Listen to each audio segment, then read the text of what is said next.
way. Talk about apologies. Drop the apologies and just drop out. That's what my next guest is saying. John Berlau is of the Competitive Enterprise Institute.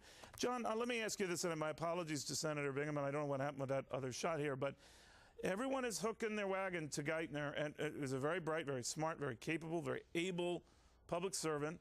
But he was the guy behind a rescue that now needs rescuing. He was the guy who had a lot of tax troubles of his own, and he's going to oversee that as Treasury Secretary. So at least a pause would seem to be in order. It certainly would, Neil, and that's what the American people are saying, too. A Rasmussen poll that was just done found that 41% opposed his nomination and 44% of investors opposed his nomination. You know what's weird, though, and Republicans did this, too. The Treasury Secretary Paulson, when he was in there, you remember when he wanted to rush through the financial rescue, he was more or less saying, just sign here, and don't ask too many questions. Rush, rush, rush. Now we have the flip side of that, a Democratic Treasury Secretary pick coming in. Everyone's saying, rush, rush, rush, put this guy in because time's a wasting. Why are we always in a rush and we don't think through not only the people overseeing the process, but the money we're spending to get through the process?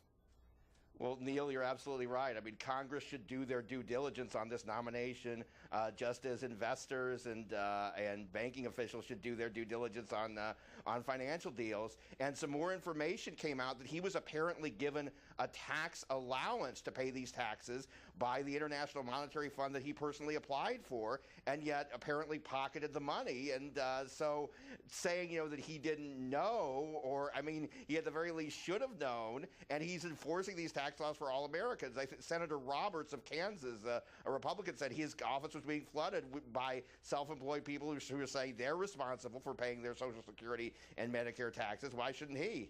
All right. Well, we all make mistakes. I can kind of see that. Yeah, technically, you can argue he oversees this, so he should be on top of it. That having been said, why wasn't there more questioning, not of his own personal finances, but what went into the $700 billion financial rescue that fell apart, and now we have the $350 billion allocated for just about anything we want. He never said anything in those hearings that, wait a minute, you can't do that. It was like, jump ball, have at it. Right. I think there actually were some good questions, both from Senator Bunning, Republican, and Senator Wyden, a Democrat of Oregon.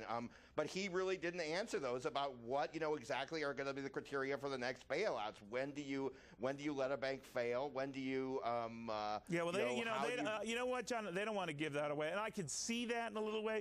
But on a day this new administration is talking about transparency and making sure that we don't hide so much, or you have to go through hoops through the Freedom of Information Act to get information, we should have some sort of a blueprint about what constitutes a bailout or what warrants a rescue. I think so too. And Geithner is not this has been his only significant policy accomplishment, is doing these bailouts. He's not an academic economist, doesn't have a PhD in economics, and he hasn't been a corporate leader. So I think there would be a lot of people in this position who were better than he was. And frankly, I think you need a fresh start. Public policy was someone who wasn't involved with the Bush-Paulson bailouts. This is more of the same. And his tax problems, I mean, are just, make it, he's really lost credibility for this when that came up. Well, he's going to be in. They gave him a little beaten up today, but he's going to get in. John, thank you very, very much. Thank you, Neil. Meanwhile, President Obama today freezing the